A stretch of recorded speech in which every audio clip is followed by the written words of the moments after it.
Hello dear. इस वीडियो में एसएससी सीजीएल 19 तारीख को जो पेपर हुआ था उसकी फर्स्ट शिफ्ट को हम डिस्कस करने वाले हैं। जितने भी मैथ्स के क्वेश्चन आए थे उनको हम सोल्व करेंगे, तो वीडियो को बड़े ध्यान से देखना। और हाँ, अगर आप चैनल पर नए हैं तो चैनल को सब्सक्राइब करें और बेल आइकन को प्रेस करें ताकि नोटिफिकेशन आपके पास में सबसे पहले पहुँचे। तो स्टार्ट करते हैं अपना ये वीडियो। फर्स्ट क्वेश्चन आपकी स्क्रीन पर है, एक बार ट्राई कीजिए। क्वेश्चन में दिया है, यदि कोस ए अपॉन 1 माइनस साइन ए प्लस कोस ए अपॉन 1 प्लस के साइन ए इक्वल टू 4 है तो ए का मान आपको बताना है। ए की वैल्यू हमें दे रखी है 0 से बड़ी है और 90 से छोटी है। कोस ए अपॉन 1 माइनस साइन ए प्लस कोस ए अपॉन 1 प्लस के साइन ए, अगर यहाँ से इनका एलसीएम लेते हैं, एलसीएम क्या आएगा 1 माइनस साइन ए इंटू 1 प्लस साइन ए। ठीक है, ऊपर क्या आएगा, इसकी मल्टीप्लाई इधर होगी और इसकी मल्टीप्लाई इधर होगी। जब इसकी मल्टीप्लाई इधर करेंगे ये आएगा कोस ए प्लस साइन ए इंटू कोस ए, साइन ए इंटू कोस ए। ठीक है, प्लस इसकी मल्टीप्लाई इधर करेंगे क्या आएगा कोस ए माइनस, ये माइनस का है ना 1 माइनस साइन ए, 1 माइनस साइन ए की मल्टीप्लाई इधर करेंगे तो माइनस चिन्ह आएगा, माइनस कोस ए इंटू साइन ए। ठीक है, अब देखो ये साइन ए कोस ए प्लस का है और यहाँ पे ये माइनस का है तो इससे ये कट जाएगा। ठीक है, ऊपर आएगा 2 कोस ए अपॉन 1 माइनस साइन ए 1 प्लस के साइन ए, इसको हम लिख सकते हैं 1 माइनस साइन स्क्वायर ए प्लस बी इंटू ए माइनस बी, इसकी वैल्यू होती है ए स्क्वायर माइनस बी स्क्वायर, उस फॉर्म में हमने इसको तोड़ा। ठीक है, 1 माइनस साइन ए स्क्वायर को हम लिख सकते हैं, ऊपर क्या है, ऊपर है 2 कोस ए अपॉन 1 माइनस साइन स्क्वायर ए को लिख सकते हैं कोस स्क्वायर ए। ठीक है, यहाँ से इसकी एक पावर कट जाएगी, यहाँ पे बचेगा 2 अपॉन कोस ए और इसके इक्वल टू हमें क्या दिया था, इक्वल टू दिया था 4। ठीक है, ये देखो 1 अपॉन कोस ए को लिख सकते हैं sec ए, 2 से इसको डिवाइड करेंगे, इधर आएगा 2, यहाँ पे आएगा sec A equal to 2। sec में 2 वैल्यू होती है sec सेट की, तो इधर आएगा sec A equal to sec 60। sec से sec कट जाएगा और ए की वैल्यू हमारे पास में क्या आ जाएगी 60। हमारा राइट आंसर होगा option number first. Next question देखते हैं। देखिए भाई, नेक्स्ट क्वेश्चन में दिया है, यदि x प्लस के 1 अपॉन एक्स इक्वल टू 2√2 है और x जो है वो बड़ा है 1 से, तो x की पावर 6 माइनस 1 अपॉन एक्स की पावर 6 का मान आपको बताना है। अगर हमें इसकी वैल्यू चाहिए तो हमें किस किस की वैल्यू निकालनी पड़ेगी वो देख लेते हैं। इसको मैं तोड़ सकता हूँ x की पावर 3 माइनस 1 अपॉन एक्स की पावर 3 इंटू एक्स की पावर 3 प्लस 1 अपॉन एक्स की पावर 3। ठीक है, ये फॉर्मूला आपको पता होगा, ए स्क्वायर माइनस बी स्क्वायर की वैल्यू क्या होती है। इसको मैं एक बार प्लस में तोड़ सकता हूँ, ए प्लस बी और इंटू ए माइनस बी। ठीक है, ये फॉर्मूला मैंने यहाँ पे लगाया है। ठीक है, इसको लिख सकता हूँ एक्स की पावर 3 का स्क्वायर और 1 अपॉन एक्स की पावर 3 का स्क्वायर। ये जो स्क्वायर में टर्म थी हमने इसको एक बार पॉजिटिव में तोड़ दिया और एक बार निगेटिव में तोड़ दिया। ठीक है, तो इसका यूज़ हम यहाँ पर करने वाले हैं। हमें वैल्यू किस किस की चाहिए, हमें वैल्यू चाहिए एक्स की पावर 3 माइनस के 1 अपॉन एक्स की पावर 3 इंटू एक्स की पावर 3 प्लस के 1 अपॉन एक्स की पावर 3। इन दोनों की मल्टीप्लाई बाद में कर देंगे, पहले इन दोनों की वैल्यू निकाल लेंगे। ठीक है, और हाँ, एक टर्म और आपको पता होगी, अगर x प्लस 1 अपॉन एक्स की वैल्यू मेरे पास में है तो x माइनस 1 अपॉन एक्स की वैल्यू मैं यहाँ से निकाल सकता हूँ। कैसे, देखो, अगर x minus 1 upon x, x plus 1 upon X की वैल्यू मेरे पास में कितनी दे रखी है 2√2, तो यहाँ से माइनस वाले की वैल्यू मैं डायरेक्ट निकाल सकता हूँ। कैसे, x माइनस 1 अपॉन एक्स की वैल्यू होगी इक्वल टू इसका स्क्वायर, इसका स्क्वायर क्या होगा 2 दूनी 4 और 4 दूनी 8, इसका अंडर रूट हट जाएगा, ये आ जाएगा 8। ठीक है, और ये पूरा अंडर रूट में होगा, यानी कि इस वाली टर्म का स्क्वायर और माइनस के, अगर माइनस वाले की वैल्यू चाहिए तो माइनस आएगा, अगर पॉजिटिव वाले की निकालते माइनस वाले से तो प्लस लेते। ठीक है, माइनस वाले के निकाल रहे हैं तो माइनस, इसका क्यूब हमने किया और माइनस के 4ab, ए बी क्या है मेरे पास में x और 1 अपॉन एक्स, जब ये यहाँ पे मल्टीप्लाई में आएंगे तो x से x कट जाएगा, ये 4 बचेगा। ठीक है, इक्वल टू अंडर रूट 8 में से 4 गए, कितने बचे 4, तो x माइनस 1 अपॉन एक्स की वैल्यू कितनी आ गई 2। ठीक है, ये भी हमने निकाल ली, यहाँ साइड में लिख देते हैं x माइनस 1 अपॉन एक्स की वैल्यू हमने कितनी निकाल ली 2। ठीक है, आगे सोल्व करते हैं।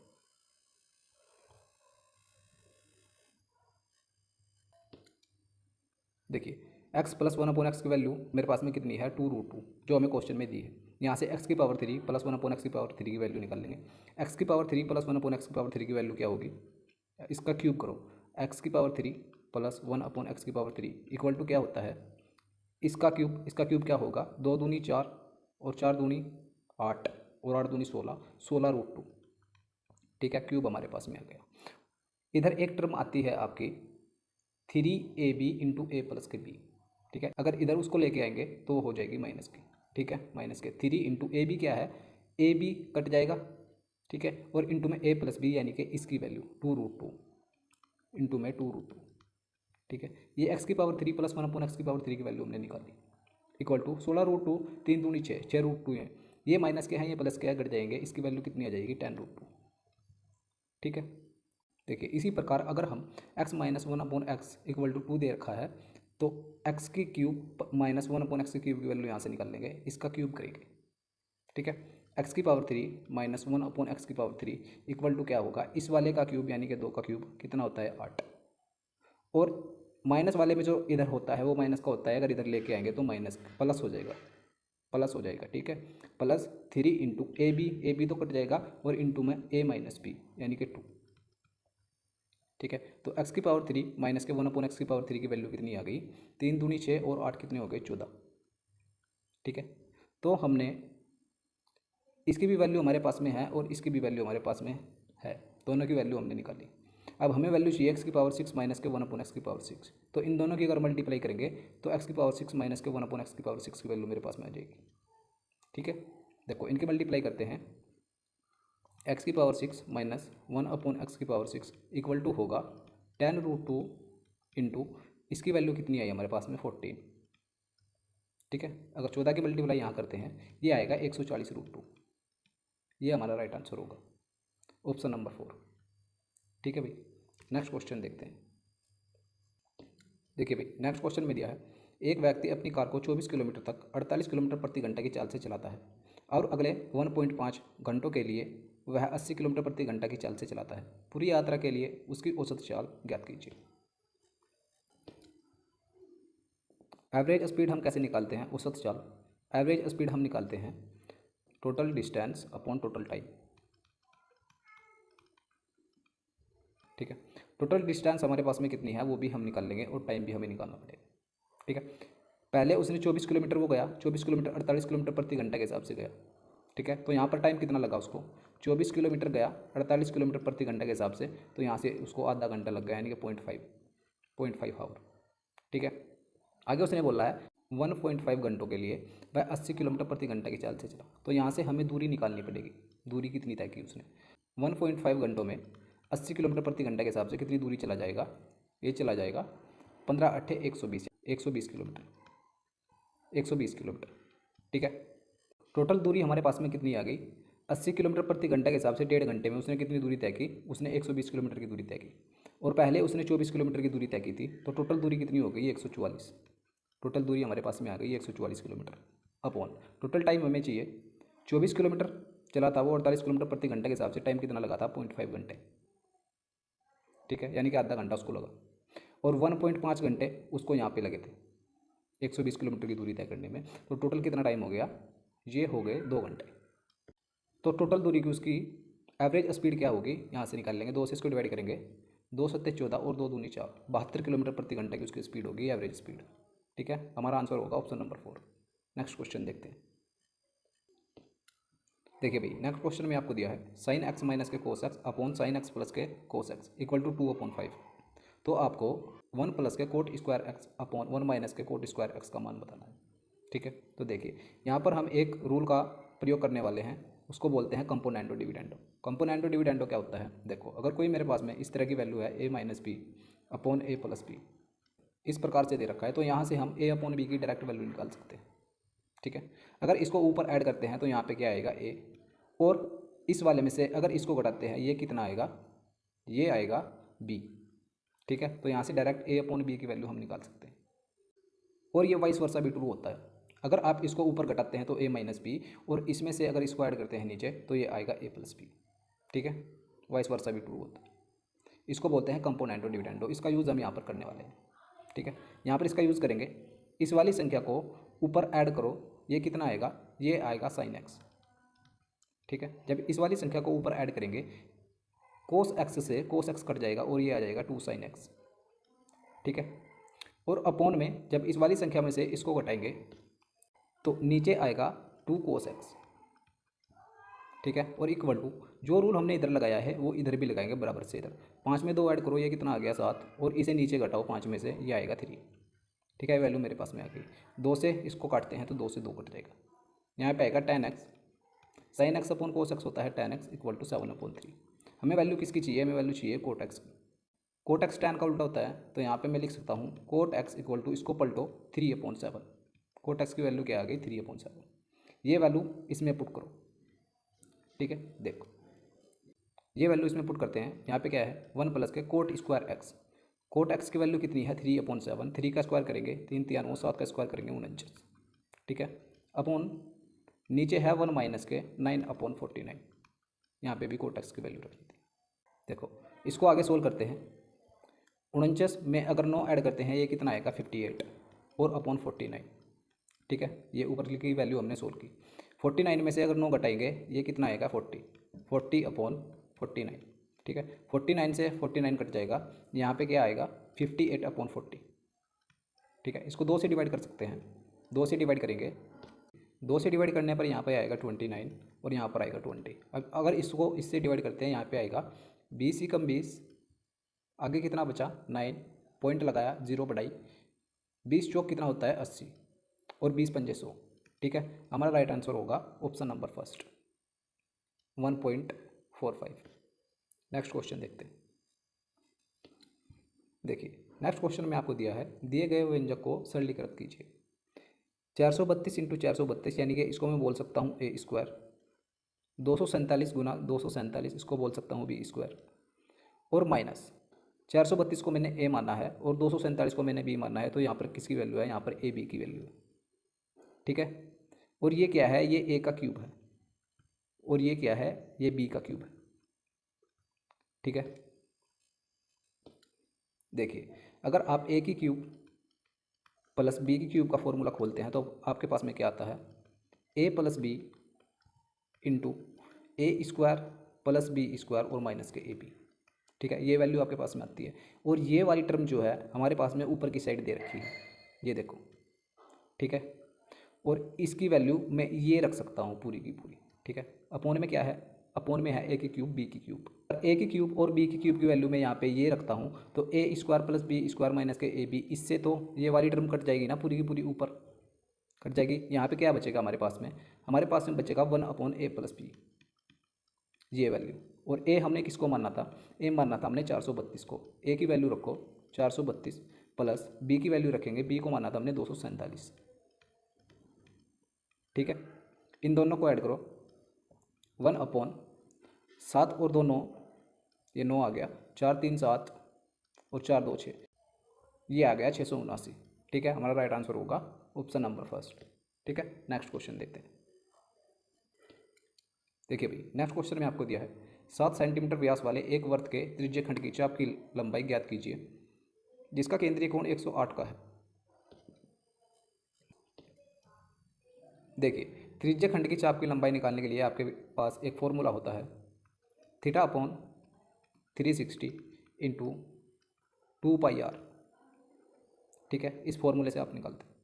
थीटा की वैल्यू हमें कितनी दी है, थीटा की वैल्यू दी है 108। 108/360 इंटू पाई का मान रखेंगे 2 इंटू 22/7, और आर की वैल्यू हमारे पास में कितनी है, उसने व्यास दे रखा है 7 सेंटीमीटर, तो आर कितना होगा 7/2।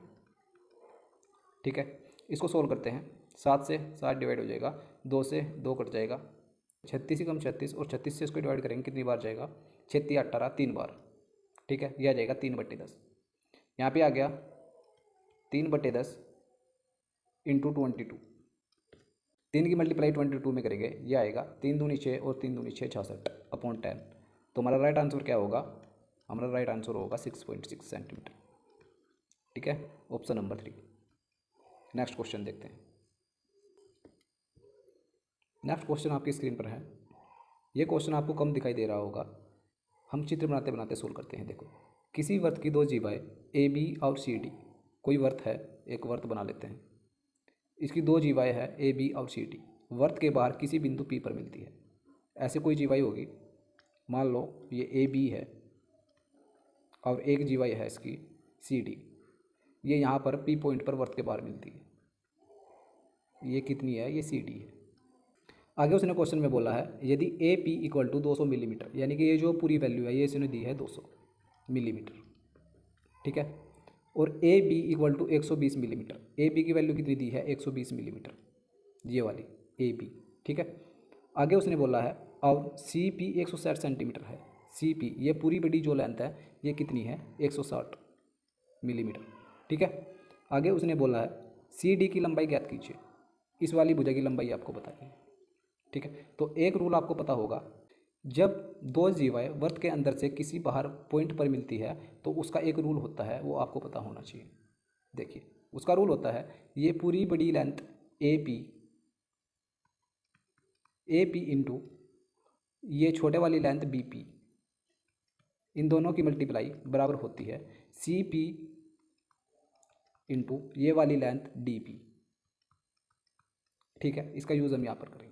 यहाँ पर वैल्यू पुट करते हैं ए पी की वैल्यू हमारे पास में कितनी है? 200, ठीक है, इंटू बी पी की लेंथ में चाहिए, अगर ये पूरी 200 है और ये 120 है ए बी, तो बी पी की लेंथ यहाँ से निकाल सकते हैं।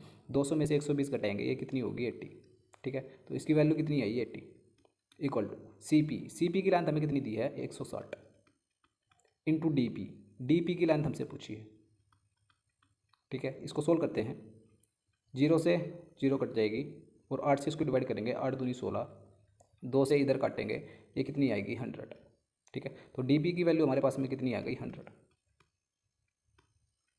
अगर इसकी लेंथ 100 है और हमसे सी डी की लेंथ पूछी है और ये पूरी बड़ी 160 है, 160 में से 100 घटाएंगे, ये कितनी आएगी? 60। तो इसकी वैल्यू मेरे पास में कितनी आ गई? 60। ऑप्शन नंबर 4 हमारा राइट आंसर होगा, ठीक है। नेक्स्ट क्वेश्चन देखते हैं।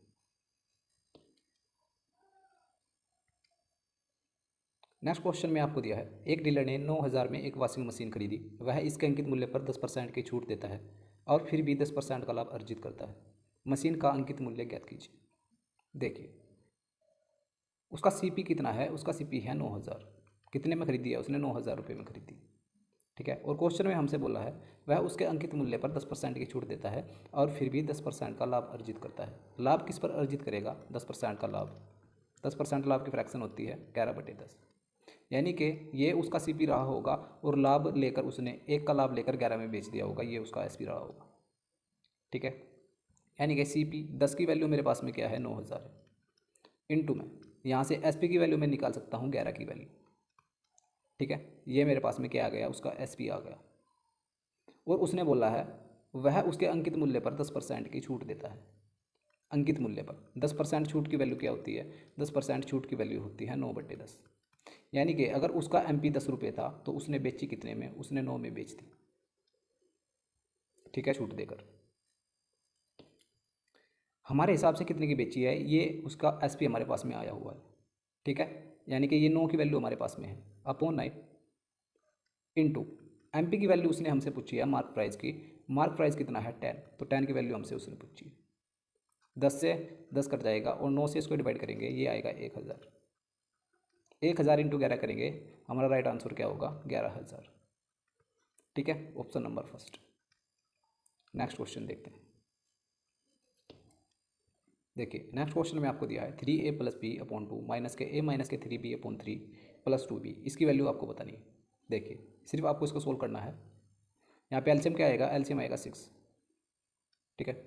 3 की मल्टीप्लाई इधर करेंगे, इधर आएगा 3 × 9a और प्लस के 3b, ठीक है, माइनस 2 की मल्टीप्लाई इधर करेंगे, यह आएगा 2a और माइनस चिन्ह की मल्टीप्लाई जब यहाँ पर अंदर होगी ये हो जाएगा प्लस का 3 दूनी 6b प्लस के 6b, ठीक है।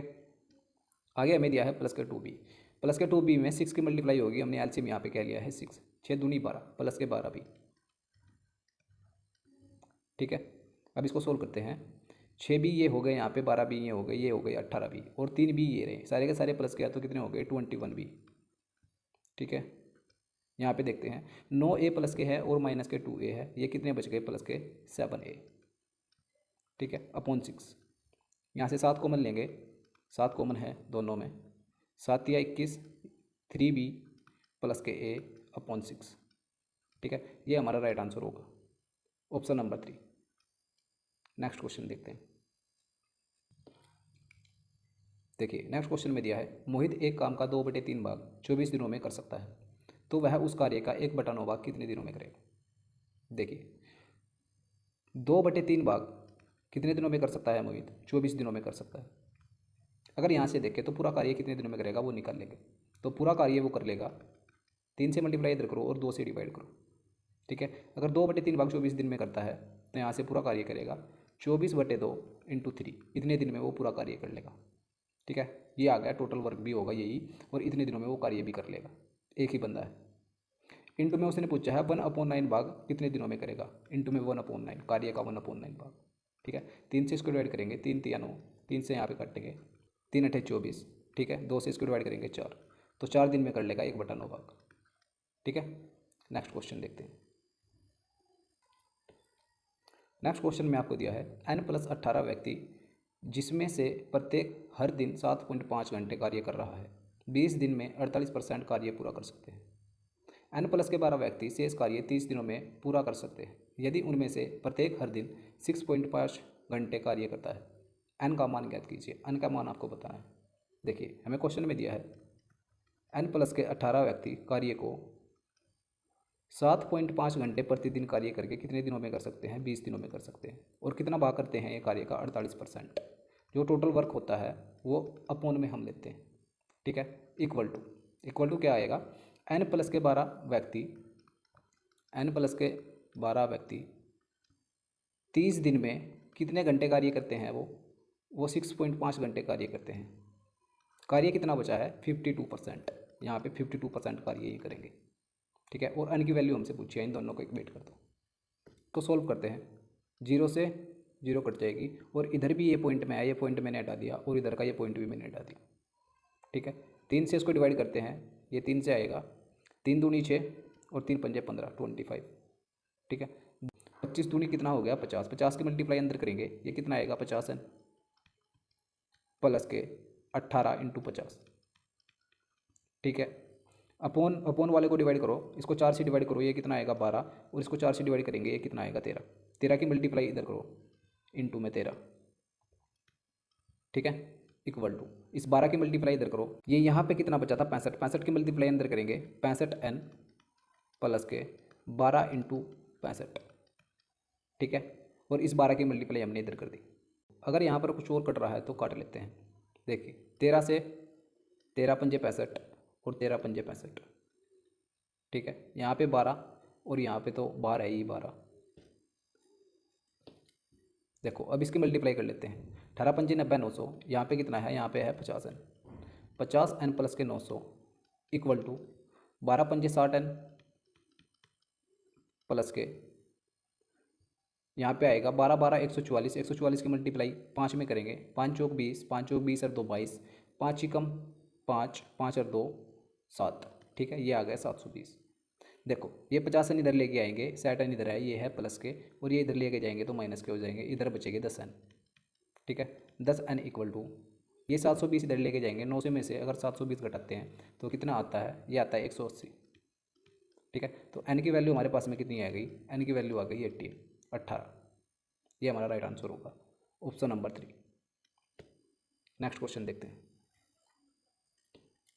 देखिए नेक्स्ट क्वेश्चन में आपको दिया है एक निश्चित कार्य को पूरा करने में ए और बी को क्रमशः 3 और 6 घंटे लगते हैं। ए को कितने घंटे लगते हैं, 3 घंटे, और बी को कितने घंटे लगते हैं, 6 घंटे। ठीक है, अगर वे एकांतर घंटे पर काम करते हैं तो उन्हें कार्य को पूरा करने में कितना समय लगेगा। अगर पहले घंटे ए ने काम किया और दूसरे घंटे बी ने काम किया, इस तरह से वो कह रहा है। ठीक है, यहाँ से इनका एलसीएम लेते हैं, एलसीएम कितना आएगा 6। ठीक, बी की एफिशिएंसी निकालते हैं, 6 से डिवाइड करो 1, ए की एफिशिएंसी निकालते हैं, 3 से डिवाइड करो 2। ए की एफिशिएंसी हमारे पास में 2 है और बी की एफिशिएंसी हमारे पास में 1 है। दोनों एकांतर घंटे पे कार्य करते हैं, यानी कि अगर पहले ए आया तो उसके बाद में बी आया, तो 2 घंटे में कितना काम कर देंगे, ए प्लस बी। 1 घंटे इसने काम किया, 1 घंटे इसने काम किया, 2 घंटे में काम कर देंगे 3। ए 1 घंटे में 2 काम करता है और बी 1 घंटे में 1 काम करता है, तो 2 घंटे में दोनों के दोनों कितना काम कर देंगे, 3 काम कर देंगे। 2 घंटे में 3 काम करते हैं तो हमें काम कितना करवाना है 6। तो 6 काम को कितने घंटे में करेंगे यहाँ से निकाल लेंगे, 2 से मल्टीप्लाई करो दोनों तरफ, 4, 4 घंटे में 6 कार्य पूरा हो जाएगा। ठीक है, हमारा राइट आंसर होगा 4 घंटे। नेक्स्ट क्वेश्चन देखते हैं। नेक्स्ट क्वेश्चन में आपको दिया है एक शंक्वाकार तंबू की त्रिज्या 7 मीटर और ऊर्ध्वाधर ऊंचाई 24 मीटर है। इसमें चावल के कितने बोरे खाली किए जा सकते हैं यदि प्रत्येक बोरे में चावल द्वारा घेरा गया स्थान 2 मीटर क्यूब है। शंक्वाकार तंबू की त्रिज्या हमें कितनी दे रखी है, आर बराबर है 7 मीटर। ठीक है, और ऊंचाई कितनी दी है, ऊंचाई कितनी दी है, एच की वैल्यू 24 मीटर। ठीक है, अगर यहाँ से शंकु का आयतन हम निकालते हैं तो आयतन क्या होता है, आयतन होता है 1/3 पाई आर स्क्वायर एच। ठीक है, यानी कि अगर ये कोई शंकु है, इसमें कितने बोरे खाली किए जा सकते हैं उसने हमसे पूछा है। ये पूरा भरा हुआ होगा, इसका आयतन हमें निकालना पड़ेगा। ठीक है, इसका आयतन होता है 1/3 पाई आर स्क्वायर एच। और उसने पूछा है यदि प्रत्येक बोरे में चावल द्वारा घेरा गया स्थान 2 मीटर क्यूब है। ये एक बोरा है, इसने कितना स्थान घेरा है, इसने घेरा है 2 मीटर क्यूब का स्थान। ठीक है, हमने मान लिया ये टोटल कितने बोरे होंगे इसमें अंदर, ये टोटल इसमें n बोरे होंगे। ठीक है, यानी कि इसको हम इक्वेट करेंगे। देखो 1/3 पाई की वैल्यू कितनी होती है 22/7। ठीक है, इंटू में आर की वैल्यू हमें कितनी दी है 7, यानी कि 7 का स्क्वायर, 7 × 7। और इसकी हाइट कितनी दी है हमें 24 मीटर इक्वल टू, उसने बोला है यदि प्रत्येक बोरे में चावल द्वारा घेरा गया स्थान इतने मीटर क्यूब है। हर एक बोरे ने कितना स्थान घेर रखा है 2 मीटर क्यूब, 2 मीटर क्यूब का स्थान घेर रखा है। इंटू में हमने मान लिया n बोरे हैं, n बोरे हैं। और उसने पूछा है बोरों की संख्या कितनी है, n की वैल्यू हमको बतानी है। 7 से इसको डिवाइड करो, 7 से 7 कट जाएगा, 3 से 3 × 8 = 24, 2 से इसको डिवाइड कर देंगे, ये आएगा 2 × 4 = 8। ठीक है, तो n की वैल्यू यहाँ से हमारे पास में कितनी आ गई, n की वैल्यू आ जाएगी 4 से 28, 28 तो ये हो गया, और 28 दूनी 56, 11 को मैंने तोड़ दिया, 11 × 2, ये हो गया 56 × 11। 11 से मल्टीप्लाई करना आसान है इसलिए हम ऐसे तोड़ रहे हैं। 11 से मल्टीप्लाई करेंगे 6, 6 और 5 11, और 5 और 1 6, ये आ गया 616। ठीक है, तो कितने बोरे खाली करने पड़ेंगे 616। हमारा राइट आंसर होगा ऑप्शन नंबर 4। नेक्स्ट क्वेश्चन देखते हैं। नेक्स्ट क्वेश्चन में दिया है समान त्रिज्या 6 सेंटीमीटर वाले दो वर्त एक दूसरे को बिंदु P और Q पर प्रतिच्छेद करते हैं। यदि PQ बराबर 10 सेंटीमीटर तो दोनों वर्तों के केंद्रों के बीच की दूरी कितनी है। देखिए भाई, दो वर्त है, दोनों की त्रिज्या क्या है, दोनों की त्रिज्या समान है। ठीक है, यहाँ पर इसका पॉइंट है कोई ओ डैश मान लो, और इसका कोई पॉइंट है O यहाँ पर। ठीक है, इनके केंद्रों के बीच की दूरी हमें बतानी है, और हमें क्वेश्चन में बोल रहा है ये यहाँ पर इसको P पॉइंट पर काटता है और ये इसको Q पॉइंट पर काटता है, और इनकी जो लेंथ है P से Q तक की जो लेंथ है वो हमें कितनी दी है, वो दी है उसने 10 सेंटीमीटर। ठीक है, ये पूरी लेंथ कितनी है, ये पूरी लेंथ है 10 सेंटीमीटर, और उसकी त्रिज्या हमें दी है उसने 6 सेंटीमीटर, यानी कि यहाँ से यहाँ तक की जो दूरी होगी वो कितनी है 6 सेंटीमीटर, अगर और यहाँ से यहाँ तक की जो दूरी होगी वो कितनी होगी 6 सेंटीमीटर। देखिए, अगर आप अलग अलग वर्त में एक बार देखो, ये जो वर्त है ये वाला वर्त, इसमें जो ये लाइन हमने ड्रॉ की है P से Q तक, ये क्या है, इस वर्त की जीवा है, और इस वाले वर्त में अगर देखते हो तो इस वाले वर्त की भी जीवा है। और एक पॉइंट आपको पता होगा, अगर केंद्र से जीवा के ऊपर एक लाइन ड्रॉ की जाती है तो वो उसको 2 बराबर भागों में डिवाइड करती है। ठीक है, और ये इसके ऊपर लंब होती है। ठीक है, यानी कि ये बराबर होगी इस वाली भुजा के।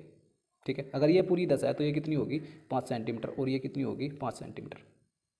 ठीक है, ये आपको पता होगा। अब हमसे उसने लेंथ पूछी है O डैश O की, O डैश O की लेंथ हमें बतानी है। ये 6 सेंटीमीटर है और ये 5 सेंटीमीटर है, पाइथागोरस से हम ये वाली लेंथ निकाल सकते हैं। O डैश, ये पॉइंट यहाँ पर कोई D है, O डैश D की वैल्यू हम निकाल सकते हैं। O डैश D की वैल्यू निकाल लेंगे तो उसका डबल कर देंगे, हमारे पास में O डैश O की वैल्यू आ जाएगी। ठीक है, देखिए O डैश D की वैल्यू निकालते हैं। O डैश D की वैल्यू क्या होगी, यहाँ पर पाइथागोरस लगाएंगे। 6 का स्क्वायर 36, और 5 का स्क्वायर 25, 6 का स्क्वायर 36 और -5 का स्क्वायर 25 अंडर रूट में। ठीक है, तो O डैश D की वैल्यू हमारे पास में कितनी आ जाएगी, ये आ जाएगी अंडर रूट 11। अगर इस वाली लेंथ की वैल्यू √11 है तो ये भी √11 होगी, तो टोटल पूरी बड़ी लेंथ की वैल्यू हमारे पास में कितनी आ जाएगी? 2√11, 2√11। ठीक है, ऑप्शन नंबर फर्स्ट हमारा राइट आंसर होगा। नेक्स्ट क्वेश्चन देखते हैं। देखिए भाई, नेक्स्ट क्वेश्चन में आपको दिया है 8% वार्षिक दर से 21 माह में 6000 पर कितना साधारण ब्याज अर्जित होगा?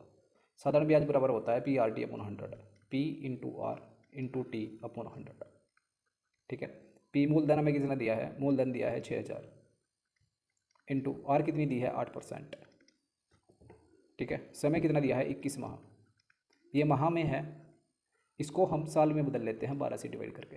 ठीक है, और अपॉन में हमारे पास में कितना है? 100, तो इतना ब्याज मिलेगा। ठीक है, 00 से 00, 12 से इसको डिवाइड करेंगे, 12 पंजे 60। ठीक है, 8 पंजे 40, 40 इंटू 21, यह आएगा 21 चौक 84, 840 रुपये। 840 रुपये ब्याज मिलेगा, option number first. Next question देखते हैं।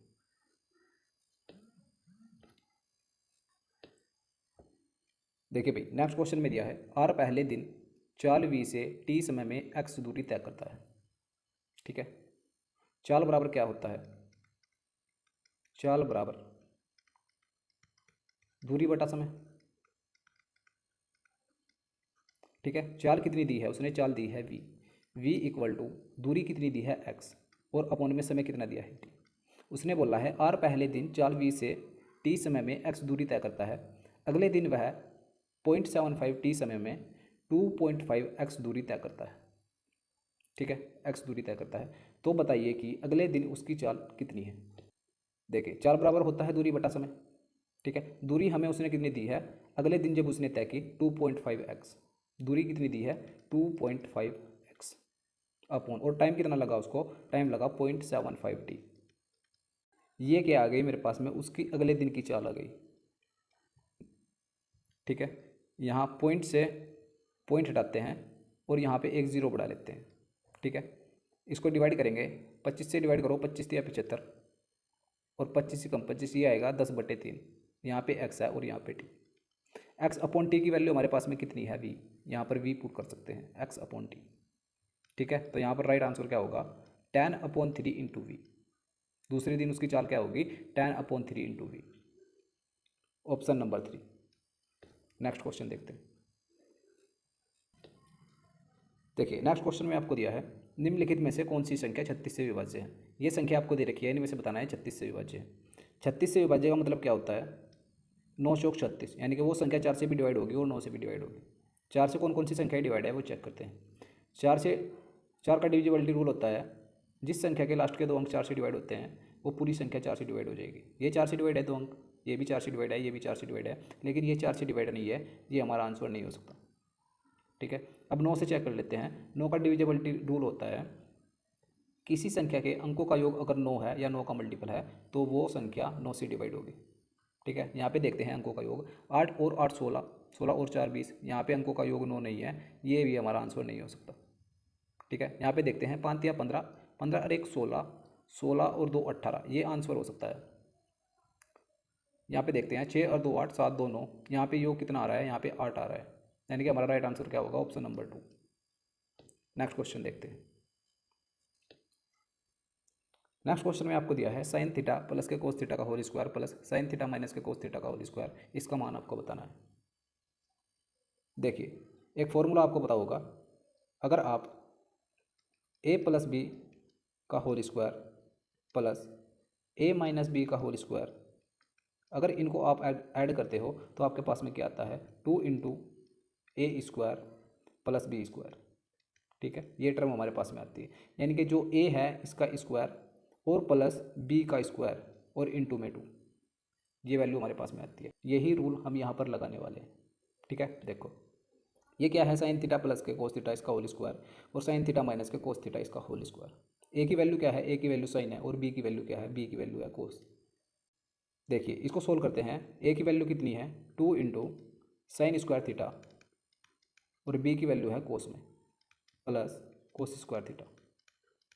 इसकी वैल्यू क्या होती है? इसकी वैल्यू 1 होती है, यानी कि हमारा राइट आंसर क्या होगा? ऑप्शन नंबर 2, इसकी वैल्यू आएगी 2। ठीक है, नेक्स्ट क्वेश्चन देखते हैं। नेक्स्ट क्वेश्चन में आपको दिया है ए बी प्लस के 18 के अनुक्रमानुपाती है। और b इक्वल टू 36 होने पर a इक्वल टू 108 होता है। a का मान ज्ञात कीजिए जब b इक्वल टू 68 हो। इस क्वेश्चन को हम कैसे करेंगे, उसने बोला है a b प्लस के 18 के अनुक्रमानुपाती है, यानी कि a अनुक्रमानुपाती है किसके, b प्लस के 18 के। ठीक है, अगर ये इसके अनुक्रमानुपाती है तो हम इसको कैसे लिख सकते हैं, इसको हम लिख सकते हैं a अपॉन b प्लस के 18 इक्वल टू के, यानी कि कुछ भी हम मान सकते हैं, के ए बी सी कुछ भी। ठीक है, ऐसी ही टर्म हम इससे इक्वेट कर सकते हैं, यानी कि अगर हम इसको a1 मानते हैं, इसको b1 मानते हैं, तो इसी प्रकार इधर भी एक टर्म हम ऐसे ही लिख सकते हैं। ठीक है, इधर मैं लिख सकता हूँ a2 अपॉन b2 प्लस के 18। ठीक है, अब देखो उसने क्वेश्चन में क्या बोल रहा है, b इक्वल टू 36 होने पर a की वैल्यू कितनी है 108, यानी कि a1 और b1 की वैल्यू हमें दे रखी है। a की वैल्यू कितनी दी है 108 अपॉन b1 की वैल्यू कितनी है 36 में अगर 18 जोड़ते हैं कितना आएगा 54। ठीक है, इक्वल टू उसने आगे बोला है a का मान ज्ञात कीजिए जब b इक्वल टू 68 हो। a2 अपॉन 68 और 18 कितने होते हैं, ये हो जाएंगे 86। ठीक है, तो a2 की वैल्यू हमें निकाली है, यहाँ से आएगी 54 दूनी कितना होता है, 54 दूनी 108। तो a2 इक्वल टू 86 में 2 की मल्टीप्लाई करेंगे, 8 दूनी 16 और 6 दूनी 12, यानी कि 172। ठीक है, 172 हमारा राइट आंसर होगा, ऑप्शन नंबर 3। अनुक्रमानुपाती वाले जो क्वेश्चन होते हैं इनकी एक सेपरेट वीडियो मैंने अपने यूट्यूब चैनल पर डाल रखी है, आप उस वीडियो को देख सकते हैं। अगर आपने उस वीडियो को पूरा देख लिया तो इस तरह के क्वेश्चन आप कभी भी गलत नहीं करोगे। ठीक है, हम नेक्स्ट क्वेश्चन पर चलते हैं। देखिए नेक्स्ट क्वेश्चन में 11 अंकीय एक संख्या आपको दे रखी है और बताना है कि ये 18 से विभाज्य है, x का मान ज्ञात कीजिए। यहाँ x की वैल्यू क्या होगी ये हमें बतानी है। अगर 18 से विभाज्य है तो 9 इंटू 2, 9 दूनी 18, 9 से विभाज्य होगी और 2 से भी विभाज्य होगी। 2 से विभाज्य होने का क्या मतलब है, जो लास्ट का अंक होगा वो सम होगा। ठीक है, यानी कि सम वैल्यू होगी, और ऑप्शन में हमारे पास में सारे के सारे सम है। ठीक है, तो 2 से तो हम नहीं चेक करेंगे, हम 9 से चेक करते हैं। 9 का डिविजिबिलिटी रूल मैंने अभी आपको पीछे बताया था, जिस संख्या के सभी अंकों का योग 9 या 9 का मल्टीपल होता है वो 9 से डिवाइड होती है। तो यहाँ पर इनके अंकों का योग देखते हैं कितना है।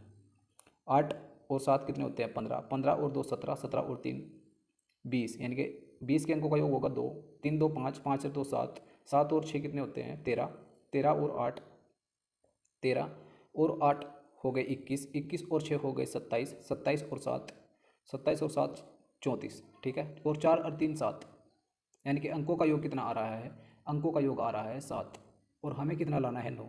7 में क्या जोड़े कि 9 आ जाए 2, तो 2 ऐड करना पड़ेगा। ठीक है, तो x की वैल्यू कितनी होगी 2, हमारा राइट आंसर होगा ऑप्शन नंबर 4। नेक्स्ट क्वेश्चन देखते हैं। देखिए भाई नेक्स्ट क्वेश्चन में आपको दिया है 1170 मीटर की दौड़ में रमन 65 सेकंड में अंतिम बिंदु पर पहुंचता है और मोहन 90 सेकंड में अंतिम बिंदु पर पहुंचता है। रमन मोहन को कितनी दूरी से हराता है। देखिए यहाँ पर हमें टाइम कितना दिया है, टाइम हमें दिया है रमन दौड़ को कितनी सेकंड में पूरा कर लेता है, 65 सेकंड में पूरा कर लेता है। ठीक है, और जो मोहन है वो कितने देर में पूरा कर लेता है, 1170 मीटर की दौड़ को वो 90 सेकंड में पूरा कर लेता है। तो यहाँ से टाइम का रेशो हमारे पास में आ जाएगा। 5 से इसको डिवाइड करते हैं, 5 से डिवाइड करेंगे कितना आएगा 13, और यहाँ पर 5 से डिवाइड करेंगे कितना आएगा 18। उनका टाइम का जो रेशो है हमारे पास में 13:18। ठीक है, अगर यहाँ से स्पीड का रेशो मेरे को चाहिए, स्पीड का रेशो मैं निकाल सकता हूँ। जो टाइम का रेशो होता है स्पीड का रेशो उसका उल्टा होता है। ठीक है, तो यहाँ से स्पीड का रेशो आएगा 18:13। यहाँ पर रमन की जो चाल होगी वो होगी 18 किलोमीटर प्रति घंटा, और मोहन की जो चाल होगी वो कितनी होगी 13 किलोमीटर प्रति घंटा। ठीक है, और जो रेशो आपका स्पीड का होता है वही रेशो किसका होता है, वही रेशो डिस्टेंस का होता है। जो रेशो आपका स्पीड का होता है वही रेशो किसका होता है, डिस्टेंस का होता है, यानी कि डिस्टेंस का भी यही रेशो होगा। ठीक है, उसने हमसे क्वेश्चन में पूछा है रमन मोहन को कितनी दूरी से हराता है। तो अगर यहाँ से हम चेक करते हैं कितनी दूरी से हराता है तो 5 मीटर से हरा देता है। रेशो मैंने अभी आपको बताया, जो स्पीड का रेशो होगा वही डिस्टेंस का रेशो होगा। ठीक है, और उसने दूरी हमें कितनी दी है, दूरी दी है उसने 1170 मीटर। अगर 18 मीटर की दूरी होती, ये यहाँ पे 18 मीटर की दूरी होती तो कितने मीटर से रहता, तो 5 मीटर से रहता। ठीक है, बट दूरी 18 नहीं है, उसने हमें क्वेश्चन में दी है 1170 मीटर। तो 18 की वैल्यू मैं कह सकता हूँ 1170 मीटर है। तो यहाँ से एक की वैल्यू निकालते हैं, एक की वैल्यू क्या आएगी 18 से इसको डिवाइड करो, एक की वैल्यू आएगी 18 छक्की 108 और 18 पंजे 90, एक की वैल्यू कितनी आ गई 65, और 5 की वैल्यू मेरे को चाहिए। 5 की वैल्यू क्या होगी, अगर एक की वैल्यू 65 है तो 5 की वैल्यू यहाँ से निकाल लेंगे, 65 × 5, ठीक है। 5 छंग 30 और पंजे पंजे 25, 5 की वैल्यू होगी 325, यानी कि 325 मीटर से उसको उड़ा देगा, ठीक है। राइट आंसर होगा ऑप्शन नंबर फर्स्ट। देखिए भाई, नेक्स्ट क्वेश्चन में आपको दिया है, भाग के एक प्रश्न हल करते समय सुहास ने गलती से भाज्य के रूप में एक संख्या ले ली जो मूल भाज्य से 10% कम थी। उसने गलती से भाजक के रूप में एक संख्या भी ले ली जो मूल भाजक से 20% कम थी।